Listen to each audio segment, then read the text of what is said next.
আসসালামু আলাইকুম। বিসমিল্লাহ শখের খামার ইউটিউব চ্যানেলে সবাইকে স্বাগতম। আশা করি সবাই ভালো আছেন। আলহামদুলিল্লাহ আমিও ভালো আছি। আজকে দেখাচ্ছে আমার পাখিগুলোকে কি খাদ্য দেই, সেই ভিডিওটাই দেখাইতেছি। আপনারা সবাই চ্যানেলটি সাবস্ক্রাইব করে দিবেন, বেশি বেশি শেয়ার করে দিবেন। খাবার দিতেছি এখানে নারিশের যে কোয়েল পাখির ফিড, ওইটাই দিতেছি তিনবেলা। আলহামদুলিল্লাহ রেজাল্ট ভালো আসতেছে। আশা করি ভালো কিছু পাবো ইনশাল্লাহ। এই যে খাবারগুলো দিতেছি পাখিরে, দেখেন আলহামদুলিল্লাহ সুন্দরভাবে খাইতেছে। দেখেন খুব সুন্দর করে খাইতেছে। পাখিগুলো সুস্থ সবল আছে আলহামদুলিল্লাহ। সবাই দোয়া করবেন। অনেকেই বলেন ভাই যে কোয়েল পাখি পালন করলে লস হয়, পাখি ডিম পারে না। আসলে ভাই চিন্না আনতে পারলে কোনো সমস্যা হয় না।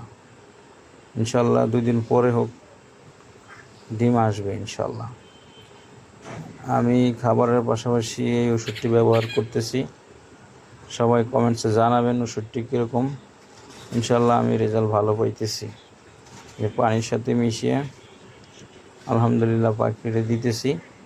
দেখেন পাখিগুলো কি সুন্দর করে পানি খায়। সব পাখিগুলো চঞ্চল। আলহামদুলিল্লাহ পাখিগুলো সবই সুস্থ আছে। আপনাদের দোয়া করবেন পাখিগুলো যেন সুস্থ থাকে, এবং আমার জন্য দোয়া করবেন। শখের খামার যেন একদিন অনেক বড় হয়, সেজন্য দোয়া করবেন সবাই ইনশাল্লাহ। ভুল ভ্রান্তি হইলে সবাই বলবেন কমেন্টসে। ভুল মানুষ মাত্রই হইতেই পারে। আমি যে সব জানি এমন তো না, আপনাদের পরামর্শ নিতে পারি। কেমন হয়েছে সবাই বলবেন।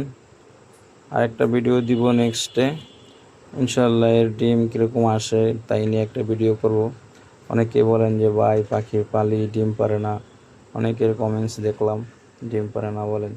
আসলে ভাই কষ্ট করলে ইনশাল্লাহ একদিন সফল হওয়া যায়। আসসালামু আলাইকুম রহমতুল্লাহ।